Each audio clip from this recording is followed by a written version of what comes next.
করাইবার কালে যদি ইস্পাতে হয় চুরি, বালি দিলে ধার ওঠে না শুধুই লোহার ছুরি। জন্মের সময় যদি বিসমিল্লাহ হয় ভুল, ওই সন্তান করবে না বাজান কলেমা কবুল। হযরত ওমর রাদিয়াল্লাহু তাআলা আনহু কোরআনের সাথে সম্পর্ক করার কারণে ছাগলের রাখাল থেকে মানুষের রাখাল হইছে। জোরে কোন সুবহানাল্লাহ। অর্ধ দুনিয়ার খলিফা হযরত ওমর, জোরে বলেন সুবহানাল্লাহ।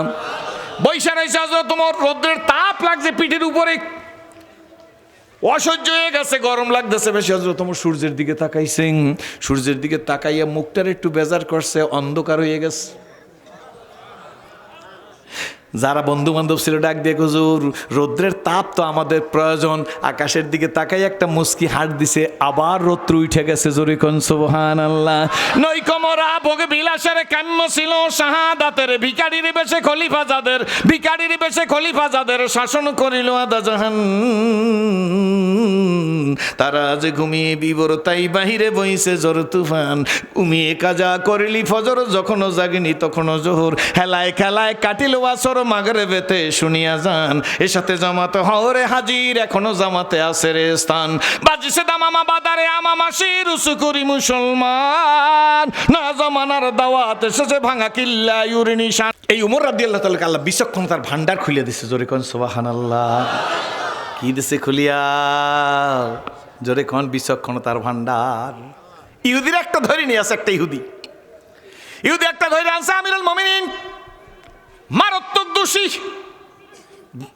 একেবারে ডাইরেক্ট ধরছি। সৈন্য রান্না কয় কি কি দোষ পাইছো? সব দোষ দেখে দেখে যে লোকটার ফাঁসি হয়ে যাইবে। কি হবে? ফাঁসি হবে। ফাঁসির আসামি রায় দিয়ে দিয়েছে হযরত ওমর। কোর্ট তো একটা, সময় তো আর এত কোর্ট আসলে না, একটা কোর্ট। কয়টা? কষ্ট হইতেছে নাকি? কোর্ট একটা, ফাঁসি হবে। তা ফাঁসির আসামিরা জিজ্ঞেস করা তোমার মনে কি চায়? এখন নিয়ম আছে, কি বলেন ঠিক নেবে ঠিক? তা ফাঁসির আসামির হযরত ওমর রাদিয়াল্লাহু তাআলা জিজ্ঞেস করতেছে যে এই ফাঁসির আসামি যেটা এটা ইহুদি, কি চালাক জাতি, মিথ্যাবাদী শ্রেষ্ঠ জাতির নাম ইহুদি, এই জন্য ফিলিস্তিনের মারে। কি ঠিক নেবে ঠিক? জোরে কর। কাগো মারে? 13 কিলোমিটার আর 6.5 কিলোমিটার জায়গা, 13 থেকে 16 আর 6.5 কিলোমিটার জায়গা হইলে ফিলিস্তিন। 5000 নবী এই জায়গায় শুয়ে রইছে। এই জায়গার মধ্যে 5000 নবী। ভয় পান যে হুজুর 5000 নবী শুয়ে রয়েছে, যে মাইর খাইতেছে, এই জন্য ভয় পান? না,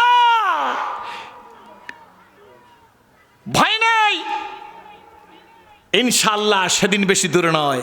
ঈসা আলাইহিস সালাম দুনিয়াতে আসবেন। সিরিয়ার রাজধানী দামেস্কের সেন্ট্রাল মসজিদের ছাদের উপর নামবে দুইজন ফেরেশতার কাঁধের উপর ভর দিয়া। Wait and see. বলবে সিঁড়ি লাগিয়ে দাও, সিঁড়ি লাগিয়ে দেওয়া হবে। ঈসা নবী ঢুকবেন, ইমাম সাহেব মুসাল্লায় দাঁড়িয়ে থাকবেন, ইমাম সাহেব পিছনের দিক তাকিয়ে দেখবেন ঈসা নবী এসে গেছে। Welcome, most welcome. তালি হাবিবি, তাড়াতাড়ি আসেন, মুসাল্লায় দাঁড়ান, নামাজটা পড়িয়ে দেন। ঈসা নবী মুস্কি হাত দিয়ে বলি, ইমাম সাহেব ঈসা নবী হইতে পারি গো, উম্মতে মুহাম্মদের সামনে ইমামতি করবার পারবো না। ঈসা আলাইহিস সালাম নিজের হাতে দাজ্জালকে জবাই দিবে, নিজের হাতে। দামেস্কেও আল্লাহু আকবার, সেন্ট্রাল মসজিদে ঈসা আলাইহিস সালাম নামবে। আর আমাদের ইসলামের বিজয় বা শান্তি আমরা দেখতে পারতাম, খালি দলাদলির কারণে খুয়াইছি। কি ঠিক নেবে ঠিক? অপবিত্র লোকের হাতে আল্লাহ খেলাফতের দায়িত্ব দেবে না। কাদের হাতে দেবে না? মানুষ বানাইছে ইবাদতের জন্য, পাঠাইছে খেলাফতের জন্য। বানাইছে কিসের জন্য? পাঠাইছে কিসের জন্য? খেলাফত। এই খেলাফতের দায়িত্ব অপবিত্র লোকের হাতে দেবে না। গীবত, শেকায়েত, চগলখুরি আছে না নাই? বলায় নাই? সুদে টাকা লাগান, জোরে কোন। মায়ের হক কদর করে না, বাবারে কদর করে না, আপন ভাইয়ের চাইতে পাতানো ভাই বড় বন্ধু আছে না নাই? জোরে বলেন। আপন বাইরে ভালো লাগে না, খোদার কসম ওর চেহারার দিক চাবো না। আমনে আমার ভাই, যোগ্য লোকে চেহার পায় না, অযোগ্য লোকের চেহার দেওয়া হয়। কি বলেন ঠিক নেবে ঠিক? জোরে কন। খেজুরের বাটালিগুলো 12 মাস পাওয়া যায়, আসল চিনির খাঁটি খেজুরি গুড়। খেজুরি গুড় এখন আর নাই। কি বলেন ঠিক নেবে ঠিক? এগুলো শুরু হয়েছে কি হয় না? এই জন্য বিমা কাসাবাত আই দিন্নাস, আমাদের হাতের কামাইয়ের কারণে আমরা পিছিয়ে পড়িয়া রয়েছি। বাবা গো, হযরত ওমর রাদিয়াল্লাহু তাআলা ইহুদিরে জিজ্ঞাসা করে, মনে আছে নি? জটিকা বেগে বইলা যাবার ডাক দেবে, এই তোমার মনে চাই কি? অন্য ধর্মাবলম্বী বাইরে ভালো করে শুনবেন, মুসলমানদের বিচারকরা কেমন হয়। ইহুদি ডাক দেখ, হুজুর এক গ্লাস পানি খাইতে মন চাইছে। কি খাইতে? হযরত ওমর রাদিয়াল্লাহু তাআলা ডাক দিয়ে বলে, পানি? শুধু পানি খাইলে চলবে? কয় নাম, জি হ্যাঁ চলবে। এক গ্লাস তাড়াতাড়ি পানি আইনা দিছে। ইহুদির হাতের মধ্যে পানি গ্লাস হাতে নিয়ে ইহুদি কাঁপতেছে, হাত কাঁপে, সমস্ত শরীর কাঁপতেছে। আমিরুল মুমিনিন ডেকে বলে, কিরে বেটাং, সমস্ত শরীর কাঁপে কেন? কথা বলে না, এই কাঁপো কেন? কয় হুজুর কাঁপি কেন জানেননি? আমি পানি খাইতে থাকবো, আর এই মুহূর্তে যদি আপনি তরবারে দিয়ে আমারে কামড়া সাটিয়া ফালান, তাইলে তো এই ভয়তে আমি কাঁপতেছি। ডাক দিয়ে হযরত ওমর রাদিয়াল্লাহু তাআলা ওর ইহুদির বুদ্ধি বুঝতে পারে না, ডাক দিয়ে বলে, শোন এ মুসলিম নেভার ব্রেক হিজ ওয়ার্ড, একজন মুসলমান তার ওয়াদার খেলাপ করে না। তোরে ওয়াদা দিলাম ওই পানি না খাওয়া পর্যন্ত, ওই পানি না খাওয়া পর্যন্ত তোর ঘাড় আমি ফালাইয়ে দেব না। বুঝছেন তো কোন পানি? ইহুদির হাতে যে গ্লাস, কাঁপতে কাঁপতে ইহুদির হাতে গ্লাসটা ফালাই দিস, ইচ্ছা করে ফালাইছে। সৌদি আরবের পাথরের দেশ, কাছের গ্লাসটা পরে টুকরে টুকরে ভেঙে গেছে। পানি বুঝি আছে? পানি বুঝি আছে? পানি গেছে কই? পানি গ্লাস পড়ছে না ফালাইছে? জোরে কোন? ইহুদি ডাক দেখা, আমিরুল মুমিনিন বিচার তো আমার, ফাঁসি দিবেন, ঘাড় ফালাই দিবেন তরবারে দিয়া। আমিরুল মুমিনিন আপনি তো ওয়াদা দিছেন, আপনি মুসলমানদের আমির, আল্লাহর নবী আপনারা জান্নাতি বলছেন। আবু বকর জান্নাতি, ওমর জান্নাতি, ওসমান জান্নাতি, আলী জান্নাতি, সাদ জান্নাতি, সাইদ জান্নাতি, তালহা জান্নাতি, জুবায়ের জান্নাতি, আব্দুর রহমান বিন আবু মুআযির মক্কি জান্নাতি, আবু উবাইদা ইবনুল জাররাহ জান্নাতি, আশারায়ে মুবাশশিরা 10 জন জান্নাতি। আল্লাহ, আমিরুল মুমিনিন এই পানি তো খাইতে পারিনি, আপনি কইছেন ওই পানি না খাওয়া পর্যন্ত তোর ঘাড় ফালাই দেব না। তো পানি তো খাইতে পারলাম না, আপনি তো ওয়াদা দিলে খেলাফ করতে পারেন না। ওমর রাদিয়াল্লাহু তাআলা মুস্কি মুস্কি হাসতেছে, ডাক দিয়া কয়, ইহুদি আসামি, বুঝতে পারছি তোর চালাকি, তবে তোর ধারণা হযরত ওমর এ মুসলিম নেভার ব্রেক হিজ ওয়ার্ড, ওমরের ওয়াদার খেলাফ করে না। আমি ওমর নবীজির সৈনিক। রে বন্ধুরা, আমরা মুসলমান, এইটা একটা আলাদা আদর্শ থাকা উচিত ছিল। কি বলেন, ঠিক নেবে ঠিক? হাত জায়গায় বলেন, ঠিক নেবে ঠিক? জোরে কোন? আমরা মুসলিম, আমাদের আদর্শ থাকবে আলাদা। সুবহানাল্লাহি ওয়া বিহামদিহি। আছে আমাকে আদর্শ কিছু, রাগ হইয়েন না। কি বলেন, সত্য না মিথ্যা? হযরত ওমর রাদিয়াল্লাহু তাআলা বলেন, এই যদি তোর খেয়াল হয়, শোন, তোর কি সত্যি এই খেয়াল? পানি না খাওয়া পর্যন্ত বলছি, তোর ওয়াদা দিছি। আমার দিক তাকান। হযরত ওমর রাদিয়াল্লাহু তাআলা বলেন, তুই বেকসুর খালার যা, তোর আমার সম্পর্কে, ইসলাম সম্পর্কে এতটা কনফিডেন্স, যা। লোকটা যায় না। কই যাও না কেন? হুজুর কলেমা পড়াই দেন। আরো জোরে কোন? কলেমা পড়াই দেবো কেন? তুই কলেমা পড়ার কথা আগে বললি তো, হইতে এখন বলো না কেন? এখন বললি কেন? সুবহানাল্লাহ। ইহুদি ডাক দিয়া বলে, আগে বললে মনে করতেন জীবনের ভয়তে বলছি, এখন তুই লিংলি, এখন তার জীবনের কোনো ভয় নেই, আপনি খালাস দিয়ে দিচ্ছেন, এখন কলেমা পড়াই দেন আমাকে। বুঝতে পারলাম মুসলমান তার ওয়াদার খেলাফ করে না। আমরা যদি এই বাজার দিয়ে কোনো দোকানে কাপড় কিনি, সেই পরের দিন মঙ্গলবার টাকা দেওয়ার কথা, মঙ্গলবার চললে গেলে ওই রাস্তায় আর হাঁটি না। কি বলেন, ঠিক নেবে ঠিক? এরপরে দেখা হয়েছে 6 মাস পরে দোকানদার ডাক দিয়া কয়, ভদ্রলোক তো কাপড়ের দোকানদার, ডাক দিয়া কয়, আসসালামু আলাইকুম। হে হাজ জায়গায় কয়, এতে বুঝেন কি আসতেছে? কয় না কি ভাই? হাজ জায়গায় যদি কয়, আপনি কইছেন আসসালামু আলাইকুম সিরাজি সাহেব, আর আমি যদি বলি, তাহলে বুঝাই কি? মানে আসে নাই। পরের মঙ্গলবার আবার দেখা, তো পরের মঙ্গলবার ধরে হুজুর আপনার বললাম যে সিরাজি সাহেব টাকাটা দিয়ে যান, এত বলি নাই, বললে সম্মান যায়, এই জন্য আপনারা বলছি যে সিরাজি সাহেব, আর আপনি হাত দিয়ে কইলেন যে আসতে আসি। কে কইছে আপনার আসতে আসি? কত আপনি হাত দিয়ে লাড়া দিলেন? হাত দিয়ে লাড়া দিয়েছি মানে টাকা চাইলে দিমু।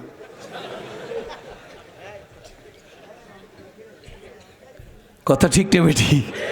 এদের দোয়া কেমনে কবুল হইবে? কি বলেন, ঠিক নেবে ঠিক? কিন্তু বন্ধুরা, ওমর তো সোনার মানুষ, আসলে আমরাও সোনার হইতাম। হযরত ওমর রাদিয়াল্লাহু আনহুর পরে হযরত ওসমান খলিফা, সামনে একটু মজার কথা আছে, ভালো করে বুঝবেন কেন আমাদের মধ্যে অনৈক্য, কেন ইসলাম কায়েম হয় না। ভালো করে বুঝলে বুঝতে পারবেন। এত বড় ঘটনা আমি ছোট্ট করে বুঝাবো, ছোট্ট করে বলবো, শুনলে হুজুররাও বুঝতে পারবেন, আমার আর বেশি বুঝান লাগবে না, অন্য লোকেরা বুঝে ফেলাইবে। তৃতীয় খলিফা ওসমান রাদিয়াল্লাহু তাআলা শহীদ হয়েছে। কোরআন শরীফের উপর রক্তের দাগ আছে, আছে না নাই? কোরআন শরীফ সংরক্ষিত অবস্থা আছে, রক্তের দাগ। প্রসাম যেমন নাপাক, রক্ত সেই রকম নাপাক। কি বাজান, ঠিক নেবে ঠিক? হযরত ওসমান রাদিয়াল্লাহু তাআলাকে যারা শহীদ করছে, একদলে করছে না করে নাই, যারা করছে তাদের নাম ময়কার, নয়কার, ফয়কার, ক আর একটু জোরে কন, আর একটু জোরে কন, এরা কি? জোরে কন। আসেনি মুনাফিক? না না, সমাজে নাই। জোরে কন, আসেনি মুনাফিক? ভাই জানাই যে আল্লাহর কোরআনের মধ্যে সোনা মুনাফিকুন আছে, আছে না? মুনাফিকুন, মুমিনুন আছে নি? মুনাফিকুন আছে, মুমিনুন, কাফিরুন আছে নি? মুনাফিকের কি চরিত্র পড়িয়ে দেখ, মুমিনের কি চরিত্র পড়িয়ে দেখ, কাফেরের কি চরিত্র পড়িয়ে দেখ। আমি আল্লাহ জানাই দিছি। হযরত ওসমান রাদিয়াল্লাহু তাআলাকে হত্যা করিয়ে গেছে হযরত আলীর কাছে। আমার দিকে তাকাই থাকেন, হযরত আলী কারমুল হুজুর কাছে যাই, হুজুর ওসমান তো শহীদ হয়ে গেছে, কিন্তু হেরাই কিন্তু শহীদ করছে, ওসমান শহীদ হয়ে গেছে। হযরত আলী কও, আপনি তাড়াতাড়ি বয়াত নেন, আপনি তাড়াতাড়ি বয়াত করেন, আপনার নেতৃত্বে ওসমান হত্যার বিচার হবে। হযরত আলী নবীজির স্বাস্থ্য ভাই, অপর দিকে জামাতা। কি বলেন, ঠিক নেবে ঠিক? আমার দিকে তাকাই থাকেন আমার ভাইরাং। হযরত আলী কারমুল হুজুর সাদা মাটা মানুষ। আল্লাহর নবী বলেন, আমি হইলাম দানের শহর, ওই শহরের দরজা হইল আমার আবু বকর। আমি হইলাম বীরত্বের শহর গো, ওই শহরের দরজা হইল আমার ওমর। আমি হইলাম লজ্জার শহর, ওই শহরের দরজা হইল আমার ওসমান। আমি হইলাম এলেমের শহর, ওই শহরের দরজা হইল হযরতে আলী। সাইডজনের সাইডে সার্টিফিকেট। নবীজি বলেন, আমি হইলাম দানের শহর, দরজা হইল আবু বকর। আমি হইলাম বীরত্বের শহর, দরজা হইল হযরত ওমর। আমি হইলাম লজ্জার শহর গো, ওই শহরের দরজা আমার ওসমান। আমি হইলাম এলেমের শহর, ওই শহরের দরজা হইল আমার হযরত আলী। হযরত আলী সাদামাটা মানুষ বয়াত করা শুরু করছে। হযরত আলীরে বয়াত করার কাজে লাগাই দিয়া এই মুনাফিকের গ্রুপ আবার চলে গেছে হযরত আমিরে মুয়াবিয়ার কাছে। কি বলেন, ঠিক নেবে ঠিক? আমিরে মুয়াবিয়ার কাছে গিয়া বলে, হুজুর আপনার কাছে আমরা আসছি, ওসমান হত্যার কিন্তু বিচার হয় নাই। বুঝতেছেন তো? ওসমান হত্যার বিচার হয় নাই। আমিরে মুয়াবিয়াকে ডাক দিয়া বলে, ওসমান হত্যার বিচার না করিয়া হযরত আলী বয়াত করতেছে। কত বড় সাহস! প্রিয় মুসলমান ভাইরা ভালো করে বুঝবেন, উলামা ইকরাম তো বুঝাই ফেলাইছে। ডাক দিয়ে বলেন, উনি ওসমান হত্যার বিচার করে না, কেমনে বয়াত করে? বয়াত করতে হেরাই তো পরামর্শ দিচ্ছে। ঠিক নেবে ঠিক? জোরে বলেন। যখন উনি এই ওসমান রাদিয়াল্লাহু তাআলা হত্যার বিচার না করিয়া উনি যখন বয়াত করা শুরু করছে, এ দ্বারা আমরা মনে করি ওসমান হত্যার সাথে হযরত আলীও জড়িত থাকতে পারে। জোরে কন নাউজুবিল্লাহ। কথা বুঝছেন নি? কথা বোঝা গেছে? আল্লাহ হযরত আমির মুয়াবিয়ার কাছে বলে, আপনি তাড়াতাড়ি করিয়া হযরত আলীকে নিষেধ করেন, সে জানি বয়াত করে না। আপনার নেতৃত্বে ওসমান হত্যার বিচার কার? আমির মুয়াবিয়ার নেতৃত্বে ওসমান হত্যার বিচার হবে। হযরত আলী আর আমির মুয়াবিয়ার সাথে একটু ঝগড়া লাগাই দিয়েছে। আমার দিকে চান, কি লাগাই দিয়েছে? অন্তর্দ্বন্দ্ব। ওই মানুষ এখন বুঝি নাই। কি বাজান, আছে না নাই? জোরে কন। ওই সময় নবীর যুগে, সাহাবীদের যুগে ছিল, বর্তমানে বুঝি নাই। জোরে কন। দুইজনের মধ্যে অন্তর্দ্বন্দ্ব লাগাই দিয়েছে। এইটা রোম সম্রাট জানতে পারছে। রোমের সম্রাট জানতে পেরে কয়, এইবার পাইছি। লাগা ইল্লাল্লাহ জায়েজ নাই। আছে না আমার সমাজে? বল তাবলীগ ভালো না, বল নারায়ে তাকবীর শব্দ খারাপ, বল অমুক পিশাব খারাপ, বল অমুকে দালাল। ঠাস ঠাস কথা বলতে তো সময় লাগে না। কি বাজান, কথা সত্য না মিথ্যা? জোরে কন। লাগছে না লাগে না? জোরে বলেন। লাগাইতে আছে একদল যেন আর এক দলের সাথে মেলতে না পারে, তাইলে প্রভুত্ব থাকবে না। হযরত আমিরে মুয়াবিয়ার এই ঘটনা শুনতে পাইছে রোম সম্রাট। রোম সম্রাট শুনতে পাই এই তাড়াতাড়ি করে চিঠি লেখছে আমিরে মুয়াবিয়ার কাছে। আমিরে মুয়াবিয়া গো, কোনো চিন্তা করবেন না, আপনার কোনো চিন্তা করা লাগবে না। হযরত আলীর সাথে অন্তর্দ্বন্দ্ব হয়েছে, আপনি আলীর বিরুদ্ধে লাগেন। জোরে কন নাউজুবিল্লাহ। আলীর বিরুদ্ধে লাগেন, যত সৈন্য লাগে, যত টাকা লাগে আমি পাঠাই দেব। এইরকম একটা অফার যদি আমার দিতে দেখতেন, কাইলে করাইতে পাইকারি আরে লাগাই দিতাম। অমুক হুজুর ভালো না, ওনার যোগ্যতা কি আছে? আমরা বক্তারা শুরু করে দিছি, ওনার যোগ্যতা কি আছে? অমুকে ওয়াজ করে, হ্যাঁ যোগ্যতা কি আছে? অমুক মাদ্রাসার প্রিন্সিপাল, ওনার যোগ্যতা কি আছে? অমুকে সুপারিনটেন্ডেন্ট, ওনার যোগ্যতা কি আছে? অমুকে তাফসির করে, হ্যাঁ যোগ্যতা কি আছে? আপনার যোগ্যতা মাপার জন্য পাঠায় নাই। আপনার ওয়াজ আপনি করেন, সমাজের মধ্যে ফিতনা করতে পারবেন না। আপনি আলাদাভাবে কথা বলেন, কি বলেন ঠিক না বেটি? আপনার হাতে জাতির ইসলার জিম্মাদারি আপনি নেন নাই। সত্য না মিথ্যা? আমরা ফিতনা সৃষ্টি কইরা এরপরে আমরা এই মসজিদের মধ্যে কই, আল্লাহ এই সমাজের বিশৃঙ্খল দূর করিয়া দাও। সস্তায় সস্তায় কাফের, সস্তায় সস্তায় মুনাফিক, সস্তায় সস্তায় বেঈমান, অমুকে খারাপ। এই দলাদলি আমি ইসলাম কবুল করার প্রায় 40 বছর পর্যন্ত দেখতেছি বাবা। না গো না না, সুন্দর খবর আছে, সুন্দর মেসেজ আছে। আমিরে মুয়াবিয়ার কাছে যখন রোম সম্রাট এই চিঠিটা পাঠাইছে, আমিরে মুয়াবিয়া চিঠিটা পড়িয়াই দেখে হযরত আলীর বিরুদ্ধে লাগতে বলছে। বাড়তি কাগজ না খরচ করে কাগজটা উল্টে পিছনে রোম সম্রাটের কাছে চিঠি লাগছে, ল্যাঙ্গুয়েজ ব্যবহার করছে, ভাষা। এ রোমের কুত্তা, কি বলছে? জোরে করেন আপনারা। বাচ্চাটার শোনাই, হে বেঈমান, আমাকে হযরত আলীর কাছে সাথে লাগতে বলো। আলী জান্নাতি, জোরে কোন সুবহান। আলী আমার রাসূলের জামাতা, আলী আমার নবীর চাচতো ভাই, হযরত আলীর সাথে লাগতে দাও। অস্ত্র আর টাকা দিবার রসদ জোগাড় করবা। এই সিটি পড়া মাত্র বুঝলাম রোমের কুত্তা। দ্বিতীয়বার যদি এমন কোনো শব্দ আমার কানের মধ্যে আসে, আমি হযরত আলীর নেতৃত্বে এই তরবারি তোমার দিকে ঘুরাইয়া দেব।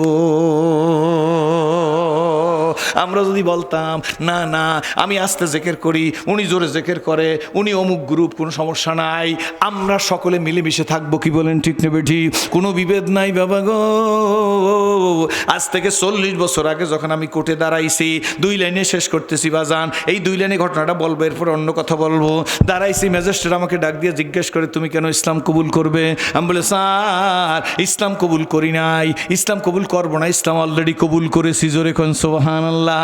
ডাক দিয়ে বলে, কি দেখে ইসলাম কবুল করছে? অন্য ধর্ম অবলম্বনী ভাইরা শোন, আমার মাথা খারাপ হয় না, খোদার কসম করি ভাই, আল্লাহ শুকরিয়া আদায় করি, ওয়াজিদ হইতে চাই না, মুসলমান হইয়া কবরে যাইতে চাই। বাংলায় হক্কানি পীর, আমাকে একজনের দরবারে গেছি, আমাকে লিখিত খেলাফতটা আমার হাতের মধ্যে দিয়ে দিছে। আমি খেলাফতনামা হাতে নিয়ে বললাম, হুজুর ইয়া শাহেক। হুজুর আমার দিকে তাকাই বলছে, আমি বলছি হুজুর কিছু মনে করবেন না, খেলাফত কি জরুরত নেই হায়, মুসলমান হোনে কে লিয়ে জরুরত হায়। আমি খেলাফত চাই না, আপনি আমার দোয়া করেন আমি যেন মুসলমান হইয়া কবরে যাইতে পারি।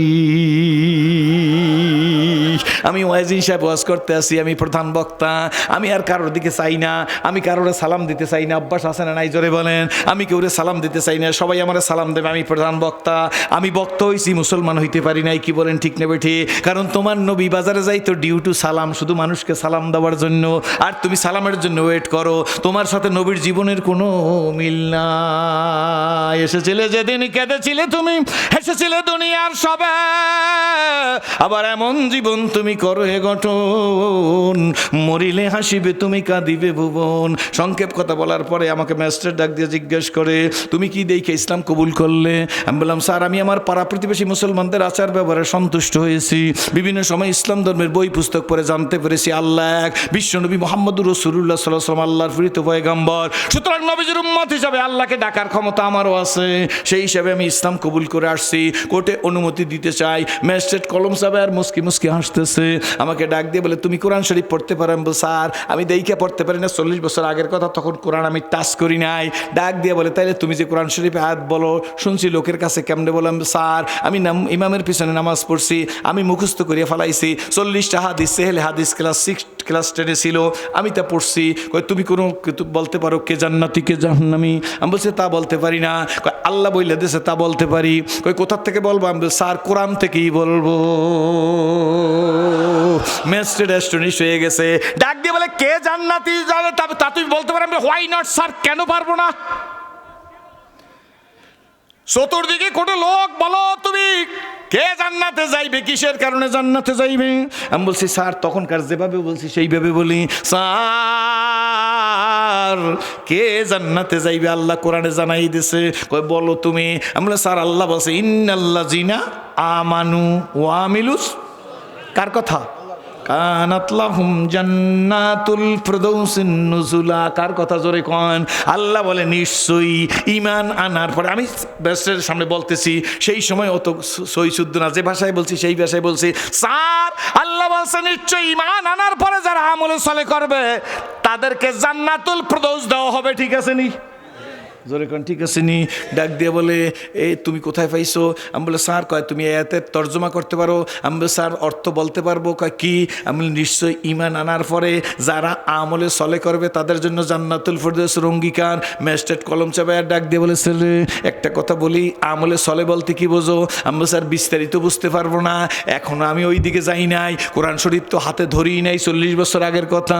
স্যার আল্লামা শামসুল হক ফরিদপুরীর তফসিরে হক্কানি বাংলা পড়ছি, তফসির হক্কানির মধ্যে আল্লামা শামসুল হক ফরিদপুরী রহমাতুল্লাহ লিখছেন, এই আয়াতের তাফসির লিখছেন, ঈমান আনার পরে আমলে সলের ব্যাখ্যা লিখছেন, ফরজ ওয়াজিব সুন্নত মুস্তাহাবের উপর আমল করা লাগবে, হারাম মাকরুহ তাহরিম মাকরুহ তানজি গুনাহ থেকে বেঁচে থাকা লাগবে। এই গণ্ডির মধ্যে যারা থাকতে পারবে আল্লাহ বলেন তাদেরকে জান্নাতুল ফিরদাউসের গ্যারান্টার জোরে কোন সুবহানাল্লাহ গজ গজ করে লিখে দিয়েছেন। এরপর রুমের মধ্যে গেছি, রুমের মধ্যে যাওয়ার পরে নিজে ডাইকে নিছে, ম্যাজিস্ট্রেট কোন লোকজন নাই, নিজে একটা চেয়ারে বসা, আমার জন্য আর একটা চেয়ারে দিছে, বসতে চাই নাই বসাই দিছে। ডাক দিয়া বলে ছেলে আমি অনুমতি দিয়ে দিছি। আমি বলছি স্যার অনুমতি না দিলেও আমি মুসলিম। জোরে কোন সুবহানাল্লাহ। দুনিয়ার আইনের প্রতি শ্রদ্ধাশীল, আল্লাহর দরবারে আমি ইসলাম কবুল করেছি। ও বাবা গজারিয়ার মানুষ, ম্যাজিস্ট্রেটকে দেখি 2 চোখ দিয়ে দর দর করে পানি পড়ে। আমি বললাম স্যার আপনি কাঁদেন কেন? কয় কাঁদি না, তুমি আমার জন্য দোয়া করো, আমার বাবা মা দুনিয়ায় নাই, তুমি আমার জন্য দোয়া করো আমার আব্বা আম্মাকে যেন আল্লাহ পাক জান্নাতুল ফিরদাউস দিয়ে দেয়, তুমি আমার জন্য দোয়া করো। স্যার আপনি আমার জন্য দোয়া করেন।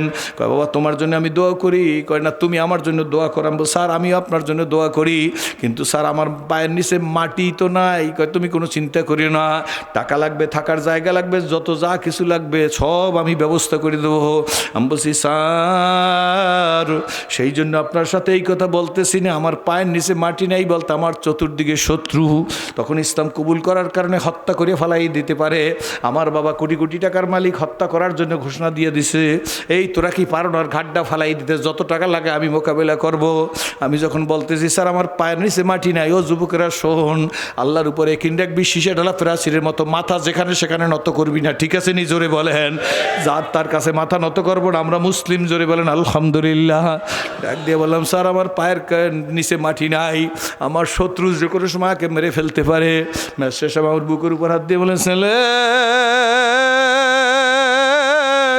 চিন্তা করিও না, তুমি তো বলছো তোমার সাথে আল্লাহ আছে, আমাদের সাথে কে আছে? যুবক আমি বইলা যাই অল্প সময়ের মধ্যে মোনাজাত দেব। বাবা মনে করতেছো চাকরি হয় না, ঘুষের টাকা জোগাড় করতে পারি না, কোনো চিন্তা করিস না, গভীর রাত্রে সম্পর্ক কর মালিকের সাথে। কার সাথে? জোরে বলেন। মালিকের সাথে গভীর রাত্রে সম্পর্ক করো, চোখের পানি ছেড়ে দিয়ে বলো মালিক তুমি আমার, আমি তোমার।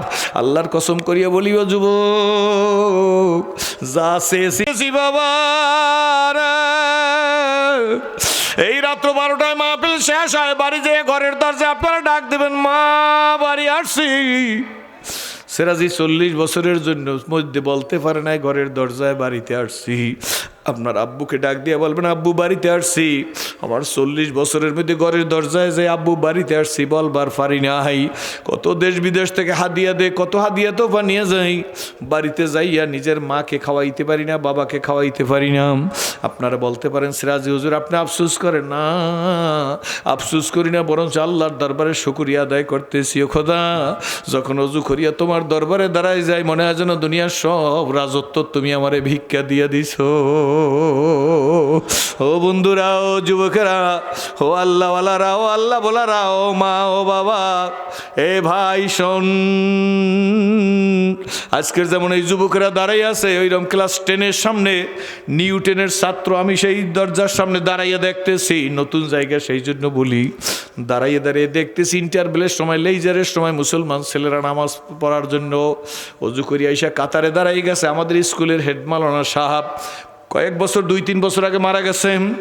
উনি ইমামতির জায়নামাজের মধ্যে দাঁড়াই রইছে। সব ছেলেরা যখন সেজদায় চলে গেছে, আমার দিলের মধ্যে বলতেছে, আরে এরা যেভাবে সেজদা দেয়, তুমি একটু আল্লাহ আমাকে এইভাবে সেজদা দেওয়ার তৌফিক দিয়া দাও। মনে মনে বললে জানে কে, প্রকাশ্যে বললে জানে কে, গোপনে বললে জানে কে, চাইব কার কাছে জোরে বলো।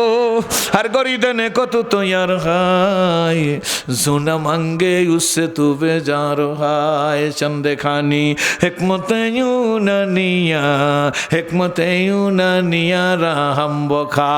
কোন ঝিনুকের মুখ দিয়ে মুক্তা থাকে, ঝিনুকের মুখ না খুললে বোঝা যায় না, কি বলেন ঠিক না বেঠি? বন্ধু চাবো সব আল্লাহর কাছে, কনফিডেন্স, আস্থা। ব্যক্তির কাছে কিচ্ছু নাই, সব চাওয়া পাওয়া হবে আল্লাহর সাথে। কার সাথে জোরে বলেন? এ যুবক ওয়াদা দিয়া যা, খোদার কসম করে বলি, যা চাবি তাই হবে। জোরে বলেন আল্লাহ মাহমিদ। নিজে পরীক্ষা করে দেখছি, দরজার সামনে দাঁড়াই, স্কুলের দরজা, টিনের ঘর, চৌকাঠির উপর হাত দিয়ে বলছি, এরা যেভাবে তোমাকে সেজদা দেয়, তুমি আমাকে এইভাবে একটু সেজদা দেওয়ার তৌফিক দাও। বুঝি নাই লাইগে গেছে। কি হয়েছে? জোরে কোন লাইগে গেছে। লেইজার শ্বাস বাকি 4 পিরিয়ড করিয়া ছোট্ট করিয়া বলতেছি, বাকি 4 পিরিয়ড করিয়া যখন বাড়ির দিকে যাইতেছি, এক গাদা বই বগলের নিচে, বই নিয়ে সোজা রাস্তায় হাঁটতেছি, যাইতেছি, দেখি কারা যেন টুপি মাথায় দিয়ে সেজদায় ফরিয়া রইছে।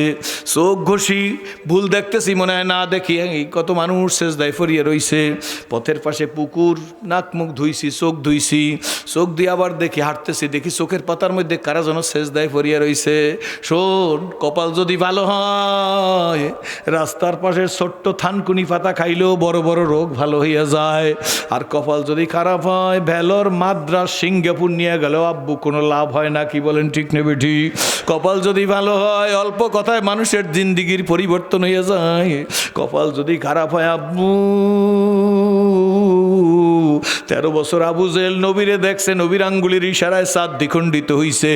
এরপরও আবু জেলের কপালে হেদায়েত লাগে নাই। আর 250 মাইল দূর থেকে, কত দূর থেকে সালমান ফার্সি 250 বছর বয়সের সময় আল্লাহর নবীকে খোঁজ করিয়া আবু আইয়ুব আনসারীর বাড়িতে দেখাই ইসলাম কবুল করিয়া ফলাইছে। জোরে কোন সুবহানাল্লাহ। হয়তো আমার কপাল ভালো ছিল মালিক, বাড়ি চলে গেছি বাবাজি, বই টেবিলের উপর ফিক মেরে ফেলাই দিয়া, ছাত্রদের অভ্যাস অনুযায়ী মাকে ডাক দিছি, মা ভাত দাও। মা বলে, ভাত দিয়েই তো রাখছি। ভাতের লোকমা মুখে দিতেছি, কসম করিয়া বলি, কিন্তু ভাত দেখি না চোখে, চোখে দেখি কারা যেন সেজদায় ফরিয়া রইছে। ভাত খাওয়া হয়ে গেছে, ব্যাট নিয়ে খেলতে যাই, রাস্তা দিয়ে ব্যাট নিয়ে যাইতেছি, চোখের পাতার মধ্যে মাঠও দেখি না, খেলাও দেখি না, কারা যেন সেজদায় ফরিয়া রইছে। বুঝলাম না চোখে কেউ জাদু করছে নাকি। খেলাধুলা করিয়া ঘরে আসছি, সন্ধ্যার সময় হাত পাক মুখ ধুইয়া যখন পড়তে বসছি, বইয়ের অক্ষরের দিকে তাকাই দেখি বইয়ের অক্ষর দেখি না, দেখি চোখের মধ্যে কারা যেন সেজদায় ফরিয়া রইছে। আল্লাহ, রাত্র 12:30 পর্যন্ত এক বৈঠকে পড়াশোনা করার পরে মা ডাক দিয়ে বলে, রাতের খানা খেয়ে নাও। রাতের খানা খাইতে বসছি, লোকমা দিমুখে, কিন্তু চোখের পাতার মধ্যে দেখি কারা যেন সেজদায় ফরিয়া রইছে। চা যুবক, আল্লাহর কাছে চা। চাকরি হয় না, আল্লাহর কাছে চাও। মেয়ের বিবাহ হয় না, আল্লাহর কাছে চাও। মিথ্যা মামলার আসামি হয়েছ, আল্লাহর কাছে চাও। নির্যাতিত নিপীড়িত, আল্লাহর কাছে চাও। লাঞ্ছিত পদদলিত, আল্লাহর কাছে চাও। রিজিকের অভাব দূর হয় না, আল্লাহর কাছে চাও। সন্তান হয় না, আল্লাহর কাছে চাও। সব চাবো কার কাছে? হাত উঠে বলো, কার কাছে? 2টা হাত উঠে বল, কার কাছে? বন্ধু, হয়তো আমি বুঝাইতে পারলাম না, আমার বুঝাইবার যোগ্যতা নাই। রাত্রবেলা 12:15 সময় খানা খাইয়া বিছনায় শুইতে গেছি, ল্যাপটা টান দিয়ে গায়ে দিয়ে বিছনায় শুইতেছি, চক্ষুটারে বন্ধ করিয়া দেখি না, চোখের পাতায় দেখি কারা যেন সেজদায় ফরিয়া রইছে। কারো কাছে বলিও না। সকালবেলা উঠে পড়ছি, তারপরে স্কুলে গেছি, সব সময় দেখি 2 চোখের মধ্যে কারা যেন সেজদায় ফরিয়া রইছে। একদিন 2 দিন না, অনেক দিন চলিয়ে গেছে। স্কুল থেকে বাড়িতে আইসা দাঁত ব্রাশ করতেছি, নাক মুখ ধুইয়া পড়তে বসবো, এমন সময় দেখি আমাদের সেই স্কুলের হেডমাস্টার সাহেব, তিনি আমাদের বাড়ির দিকে ঢুকতেছে। বাবা বড় ডাক্তার ছিল, উচ্চতর ডিগ্রি রসায়ন শাস্ত্রের উপর ভারত থেকে নেওয়া। আমি হুজুরকে দেখাই দৌড় দিছি, হুজুর আমাদের বাড়িতে আসছেন, আসবেন, তা তো স্কুলে বসে বলেন নাই। তোমার কাছে বলি নাই, তোমার বাবার কাছে চিকিৎসার জন্য আসছি। তোমার আব্বু কই গেছে? আমি বলছি, আব্বু জালো কাঠি গেছে। কখন আসবে? তখন তার মোবাইলের যুগ নেই। বলে হুজুর বলতে পারবো না। হাত ধরিয়ে টাইনিয়া নিয়ে বাবার খাস কামরার মধ্যে বসাইছি, যেটা তার ভিআইপি রুম। রুমের মধ্যে বসাই একটা দৌড় দিয়ে মায়ের কাছে গেছি। মাকে যাই ডাক দিয়ে বলছি, মা গো, আমাদের হুজুরে আসছে, ভিআইপি নাস্তা দাও। ট্রেনের উপর নাস্তা নিয়ে হুজুরের কাছে গেছি। সংক্ষেপে বলতেছি, হুজুর নাস্তার দিকে তাকায় না, দুই এক টুকরা নাস্তা হাতে ধরছে। তখন আমার ইংলিশ প্যান্ট পরা, হাফাতার গেঞ্জি গায়ে। আমার ছাত্র জীবনে অনেক সময় যুবন বয়সে আমার চেহারা খুবই সুন্দর ছিল নাকি। আমি হুজুরকে ডাক দিয়ে বলে, হুজুর নাস্তা খান না কেন? খাইতেছি। দেখি দুই চোখ দিয়ে দরদর করে গাল বেয়ে পানি পড়া। বলে, হুজুর কাঁদেন কেন? মাথা ব্যথা করে না পেটে ব্যথা করে? বলেন, আমি বাবার অ্যাসোসিয়েট, বাবার সহকারী। বাবাকে যে চিকিৎসা দিয়ে আমি আপনাকে মাথা ব্যথা পেটে ব্যথার চিকিৎসা দিতে পারবো। এরপরে কোনো সমস্যা থাকলে বাবা ইনভেস্টিগেশন করবে, তারপরে আপনাকে চিকিৎসা করবে। তখন হুজুর দেখি আমার দিকে তাকাই, আমার হাতটা টান দিয়া নিয়ে আমার মাথার উপর, পিঠের উপর, হাতের উপর হাত বুলায়, গালের মধ্যে হাত বুলায়, আর ডাক দিয়া বলে, কোন আমার তো মাথাও ব্যথা করে না, পেটেও ব্যথা করে না। আমি বলি, হুজুর তাহলে কাঁদেন কেন? আমার কলিজা ব্যথা করতেছে। আমি বলছি, হুজুর কলিজা ব্যথা করলে এটা ইনভেস্টিগেশনের ব্যাপার, পরীক্ষা নিরীক্ষা ছাড়া আমি কলিজা ব্যথা কাকে বলে তা বুঝবো না, আর আমি ঔষধও দিতে পারবো না। ওস্তাদ আমাকে হাত দিয়ে টাইনে নিয়ে ডাক দিয়ে বলে, বাবা কলিজা ব্যথা কারে বলে বোঝো? আমি বলি, বুঝি না দেখেই তো আপনাকে এই কথা বলতেছি। বাবা কলিজা ব্যথা শোন, কারো কাছে বলিস না। ডানে বামে তাকাই, এরকম চতুর্দিকে তাকাই বলে, শোন বাবা, গালের মধ্যে হাত বুলাই বলে, তোরে এত সুন্দর করিয়া মালিক বানাইছে, এত সুন্দর করিয়া মালিক বানাইয়া নিজের হাতে জাহান্নামের আগুনে জ্বালাইবে, মালিকের কি মায়া লাগবে না? তখন জান্নাত কারে বলে, জাহান্নাম কারে বলে, তাও তো আমি ভালো করে বুঝতাম না। আমি হুজুরকে জড়াই ধরে বললাম, হুজুর তাইলে আপনি দোয়া করেন আল্লাহ যেন আমাকে জাহান্নামের আগুনে জ্বালায় না। বাবারে 40 বছর আগের কথা হুজুরে দেখলাম, দুইটা হাত উঠে বলে, মালিক আদর করিয়া মানুষ বানাইছো, মাবুদ গো ছেলেটারে কত সুন্দর করিয়া বানাইছো, ওরে তুমি জাহান্নামের আগুনে জ্বালাইবা, তোমার কি মায়া লাগবে না? বলে তো ফেলছে, ওই আগুনই আমার সিনার মধ্যে লাইগা গেছে। আজ আপনাদের সামনে বৈশাখ কথা বলতেছি বন্ধুরা রে, আল্লাহর পাগলেরা রে, আই যুবক তোর কি একটু আফসোস হয় না? আমি সিরাজি জাহান্নামের আসামি, আমার গলায় কোরআনের রশি লাগাইয়া তোমাদের স্টেজে উপস্থিত করিয়ে দিছে। যদি বিন্দু মাত্র চোখে পানি আইসা থাকে, কোন কোন যুবক দাঁড়াইয়া বলতে পারো, সিরাজি তোমারও একটা জীবন, আমারও একটা জীবন, শপথ করলাম, ওয়াদা দিলাম, এই জীবন একটা তা আল্লাহর জন্য তৈরি করবে। এমন যুবক কারা দাঁড়াইয়ে দেখাও, এমন যুবক কারা দাঁড়াইয়ে দেখাও, এমন যুবক কারা বলো যে আল্লাহর জন্য জীবন তৈরি করবো। জোরে বলেন আল্লাহুম্মা আমিন।